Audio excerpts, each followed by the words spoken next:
Hello friends, नमस्ते, welcome back. कैसे हैं आप सब लोग? आशा करती हूँ सब अच्छे से होंगे, खुश होंगे। तो फ्रेंड्स, हम सब जानते हैं कि होली आने वाली है ना? तो होली आते ही मेरी जो शुरुआत होती है मेरे कान्हा बाबा जी से होती है, मतलब मेरे लड्डू गोपाल से होती है। और लड्डू गोपाल से ही मैं अपनी शुरुआत कर रही हूँ अपनी होली की। तो जी हाँ, सबसे पहले आज आप लोगों के साथ मैं शेयर करने जा रही हूँ मेरे लड्डू गोपाल की थोड़ी सी शॉपिंग। जो मैंने उनके लिए ख़रीदा है वो मैं आपको दिखाऊंगी, और मैंने उनके लिए क्या क्या बनाया है वो भी मैं आपके साथ शेयर करूंगी। तो आज का वीडियो पूरा एंड तक ज़रूर देखिएगा। पसंद आए तो लाइक ज़रूर कीजिएगा। तो चलिए शुरू करते हैं आज का वीडियो। और लास्ट वीडियो के लिए भी तहे दिल से धन्यवाद करती हूँ आप सभी का, इतने प्यारे प्यारे कमेंट करने का, जैसा कि अभी आप स्क्रीन पे देख रहे हो। तो दिल से thank you so much friends, love you. तो चलिए शुरू करते हैं आज का वीडियो।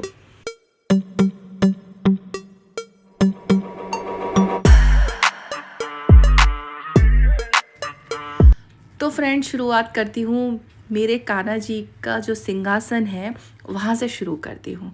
तो ये सिंहासन को ख़रीद कर मुझे ज़्यादा टाइम नहीं हुआ है, आई थिंक 7-8 महीने या 9 महीने हुए हैं। और ये जब आया था एकदम लकड़ी का आया था। इसको मैंने वार्निश से पेंट किया हुआ है, जो वुडन वाला आता है ना, उससे किया हुआ था। तो अब होली आ रही है तो मैंने सोचा सबसे पहले शुरुआत करती हूँ मेरे सिंहासन से, मतलब कान्हा बाबा का सिंहासन जो है उसको थोड़ा सा नया लुक देते हैं। तो उसके लिए मैंने यहाँ पर चॉक पेंट का इस्तेमाल किया और पूरा वाइट कलर से पेंट कर दिया। अब कान्हा जी का सिंहासन है तो मोर पंख तो ज़रूर बनता है। मोर पंख बिना कुछ नहीं है ना? तो मैं यहाँ पर मोर पंख का इस्तेमाल करूँगी। जो सिंहासन है उसके पीछे ग्लू गन की सहायता से या फेविकॉल से, जो चीज़ भी है उससे मैं इसको चिपका दूँगी। तो मैं फेविकॉल का ही इस्तेमाल किया है इसको चिपकाने के लिए, क्योंकि फेविकॉल कैसे ट्रांसपेरेंट हो जाता है और ज़्यादा दिखता नहीं है। तो मैं उसी से चिपकाने वाली हूँ यहाँ पर। तो पहले सेट करके देख रही हूँ कि ये कैसा दिखता है। अब मैं आपको एक बात और बता दूँ, बहुत से लोगों का मानना होता है कि मोर पंख को घर में इस्तेमाल नहीं करना चाहिए, क्योंकि बहुत से लोग जो होते हैं मोर पंख को मतलब मार कर मतलब मोर को मारते हैं और मारने के बाद मोर पंख का बेचते हैं। पर ये सारी बातें सही है या गलत है मैं तो जानती नहीं हूँ, लेकिन हमारे शास्त्रों के अनुसार मोर पंख को बहुत ज़्यादा महत्व दिया गया है। और आप सब जानते हैं मोर पंख को मार के सामने वाले को मिलने क्या वाला है। ये पहले की प्रथा, मतलब पहले प्रथा कह रही हूँ, सॉरी, पहले ये सब चीज़ें चलती थी, पर आजकल ये सब चीज़ें नहीं चलती हैं। मोर तो खुद ब खुद अपने आप ही पंखों को छोड़ देता है ताकि उनके नए पंख आ सके। तो मुझे जितना पता है लोगों से, या मैंने नेट पर सर्च किया है, तो मैंने यही जाना कि मोर पंख का आप इस्तेमाल कर सकते हैं। तो मैं उसी को मद्देनज़र रखते हुए सारी नेगेटिव जो बातें हैं उसको छोड़ते हुए पॉजिटिव के साथ मैं यहाँ पर अपने मोर पंख को चिपका रही हूँ सिंहासन पे। उसके बाद यहाँ पर मैंने कुछ मिरर ले रखे हैं, उसको भी मैं यहाँ पर चिपका रही हूँ। जो भी डिज़ाइन मुझे पसंद है वैसे ही मैं चिपका दी हूँ। थोड़ा ग्लिटर का इस्तेमाल किया है और सिंहासन को रेडी कर लिया है। अब चलती हूँ मैं नेक्स्ट DIY की तरफ। तो ये बना रही हूँ मैं कान्हा जी के लिए गले का हार और ज्वेलरी जिसे बोलते हैं। तो ये मेरे कान्हा जी का पुराना ज्वेलरी है, इसको देखकर ही मैं बनाने जा रही हूँ। तो ये सारा जो सामान होता है ये मार्केट में इजीली मिल जाता है और बहुत ही सस्ती प्राइस में मिलता है। आप नॉर्मली एक माला ख़रीदने जाएंगे कान्हा जी का, बहुत महंगा मिलता है। और इस तरीके से आप अगर खुला लेके आते हैं और उसको बस धागे में करके पिरो लेंगे और बना लेंगे तो बहुत ही सस्ते में पड़ता है। तो मैं हमेशा ऐसे ही करती हूँ। मैक्सिमम ज्वेलरी मेरे पास जो कान्हा जी की हैं वो मेरे खुद के हाथों की बनाई हुई हैं। तो मैं इसी तरीके से कान्हा जी के जो है ना वस्त्र हो गए या ज्वेलरी हो गई, मैं कोशिश करती हूँ कि मैं खुद ही बनाकर उनको पहनाऊँ। तो यहाँ पर मैं 2 सेट रेडी करने वाली हूँ और कैसा लगेगा मुझे भी नहीं पता बनने के बाद। लेकिन अगर आपको इसका डिटेल वीडियो चाहिए तो मैं डिटेल में आप लोगों के लिए शेयर कर दूंगी कि मैं किस तरीके से बना रही हूँ। यहाँ तो मैं जल्दी जल्दी आप लोगों को दिखा रही हूँ कि देखो मैं ऐसे बनाती हूँ। और ये है कान्हा जी के हाथ का कंगन। तो ये भी रेडीमेड है। ये बाज़ार में लेने जाओ तो कितना महंगा पड़ता है, 30 रुपये, 40 रुपये, 60 रुपये। जबकि आप थोड़ी सी मोती लेकर आओ, उसमें आप 4 5 6 जोड़ी बना लोगे आप। मतलब मैं आपको एक आइडिया दे रही हूँ, और मैं कोई ज्ञान की बातें नहीं दे रही हूँ। बस मैं यहाँ पे कोशिश करती हूँ छोटी छोटी चीज़ों से अच्छी अच्छी चीज़ें, पैसों की बचत भी हो जाए, और अपनी हाथों से बनी बनाई चीज़ें क्रिएट करके हम बना के अपने कान्हा जी को पहना सकें या अपना घर सजा सकें, जो भी हो। मेरी कोशिश यही रहती है। लास्ट वीडियो में मुझे किसी ने कहा कि ज्ञान की बातें जो भी हो, मैं यहाँ पर नेगेटिव बात नहीं करूँगी। तो अगर दुनिया में 10 तरह के लोग हैं तो 10 तरह के मुंह होंगे, तो 10 तरह की बातें होंगी। अगर मैं उन सबों पे ध्यान देते बैठूंगी और तो मेरा हो गया। इसीलिए मैं पॉजिटिव ही सोचती हूँ और पॉजिटिव ही काम करती हूँ। मैं यहाँ पर आप लोगों के साथ अपनी क्रिएटिविटी शेयर करती हूँ। मैं कोई टीचर नहीं हूँ, मैं एक होम मेकर हूँ, एक गृहिणी हूँ। जो एक गृहिणी अपने घर में रह के क्या क्या कर सकती है, टाइम निकाल के जो चीज़ मुझे आती है वो मैं आप लोगों के साथ शेयर करती हूँ।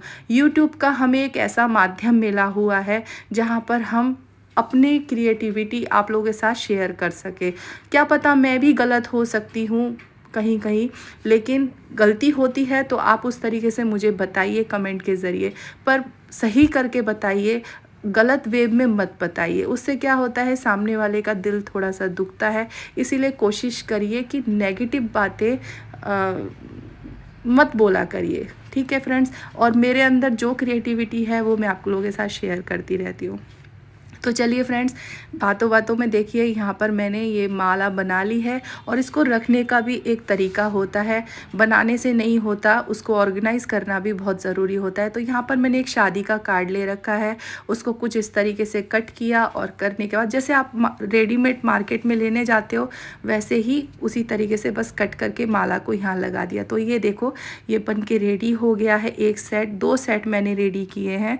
तो कान्हा जी को होली के दिन पे मैं ये पहनाने वाली हूँ दोनों सेट। तो होली से पहले एक सेट पहनाऊँगी और होली के बाद एक सेट पहनाऊँगी। तो इस तरीके से मैंने ये एक बना लिया, और दूसरा तो आप देख ही रहे हो मोती का है, ये मल्टी कलर में बनाया है, और एक मैंने मोती का बनाया है। तो इस तरीके से अगर आप भी बनाना चाहें तो मार्केट से आप इजीली ये सब सामान ख़रीद के ला सकती हैं, और आराम से थोड़ा सा टाइम देकर आप बना सकते हैं। तो देखिए कितना प्यारा लग रहा है, कोई कह ही नहीं सकता कि हमने घर पे बनाया है अपने हाथों से, राइट।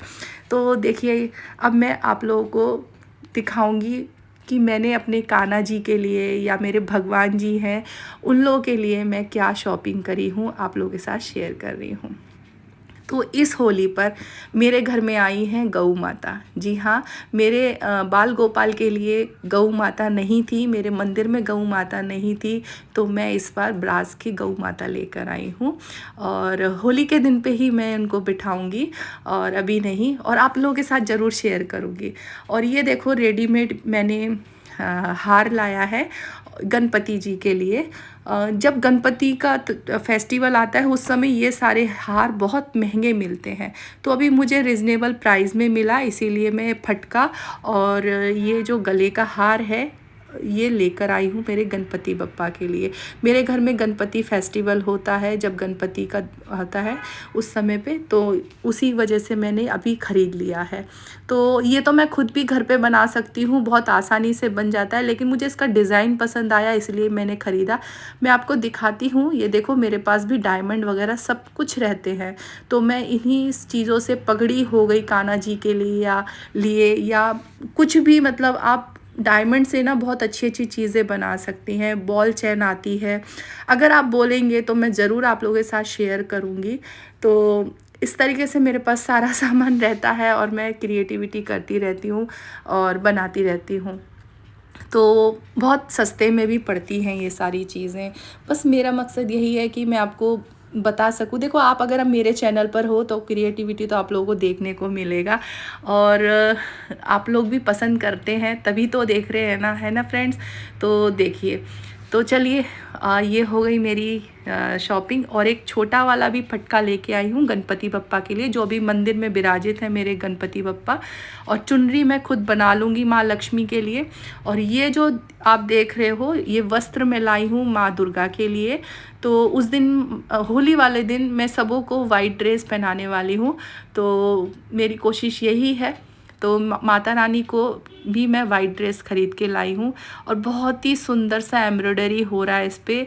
बस मुझे ये डिज़ाइन बहुत पसंद आई, इसीलिए मैं ख़रीद के लाई हूँ। और वैसे तो ये ड्रेस भी मैं घर पे बना सकती हूँ, लेकिन बोलते हैं ना डिज़ाइन कभी कभी हमें ऐसी पसंद आ जाती है जो मन मोह लेती है, तो बस इसीलिए मुझे पसंद आया। और एक देवी माँ का मुकुट भी लेकर आई हूँ मैं। और बस और ये मेरे कान्हा बाबा के लिए राधे का एक बांसुरी बहुत ही प्यारा है, बहुत ही खूबसूरत है और अच्छा लग रहा है। मेरे कान्हू बाबा के पास सिर्फ एक ही बांसुरी है, अब दो हो गई। और ये देखिए ये बहुत ही प्यारा ड्रेस है कॉटन का। जैसे कि अब गर्मी आ ही गई है तो उनके लिए मैंने सिंपल सा एक कॉटन का ड्रेस ख़रीदा है। और ये मैं पहली बार उनके लिए लंगोटी लेके आई हूँ, नहीं तो जो अंडर गारमेंट्स होते हैं चड्डी टाइप लेकर आती हूँ मैं, लेकिन इस बार मुझे लंगोटी मिली तो मैं वो लेके आई हूँ। और ये है होली के दिन में ये भी पहनाने वाली हूँ वाइट ड्रेस। तो ये जो दोनों वाइट ड्रेस हैं ये होली के दिन में ही पहनाने वाली हूँ। तो अब मैं आप लोगों से एक क्वेश्चन पूछूंगी, तो उसका मुझे आंसर आप लोगों से चाहिए कमेंट के थ्रू, प्लीज़ मुझे बताइएगा। तो ये जो मैंने दोनों सेट बनाए हैं मैं होली के दिन ही पहनाने वाली हूँ। दो ड्रेस भी आप जो देख रहे हो, पहले होली से पहले जब वो होली खेलेंगे और होली खेलने के बाद। तो अब आप ये बताइए मल्टी कलर वाला वो वाइट ड्रेस पे अच्छा लग रहा है या जो फ्लावर वाला ड्रेस है उस पे अच्छा लग रहा है, या इस पे अच्छा है, मतलब ये मल्टी कलर वाला इस फ्लोरल ड्रेस पे अच्छा लग रहा है या वाइट मोती का जो है वो वाइट ड्रेस पे। तो इसका मुझे आंसर चाहिए। आप जितना मुझे बताएंगे, मतलब मैं दिल से आप लोगों से ये आंसर मांग रही हूँ, ठीक है फ्रेंड्स, तो बताइएगा ज़रूर। और ये देखिए एक पीला कलर का एक कपड़ा लाई हूँ, इससे मैं आसन बनाने वाली हूँ। तो वो तो मैं आने वाले समय पे आप लोगों के साथ शेयर कर दूँगी, एक वीडियो जल्दी ही आ जाएगा आप लोगों के लिए। और ये इस तरीके से मैं सब कुछ ला के सेट कर दी हूँ। और ये सारी शॉपिंग मेरी है, मेरे कान्हा बाबा की, भगवान जी की। तो कैसा लगा आपको आज का वीडियो, कमेंट के थ्रू बताइएगा ज़रूर। और आपको डिटेल में ये सारी ज्वेलरी कैसे बनाती हूँ, कैसे करती हूँ, अगर जानना चाहते हैं तो कमेंट में बताइएगा। तो चलिए मिलती हूँ मैं आप लोगों से अगले वीडियो में। तब तक के लिए थैंक यू सो मच। अभी तक वीडियो अगर आप देख रहे हो तो दिल से धन्यवाद करती हूँ आप सभी से, और लव यू ऑल।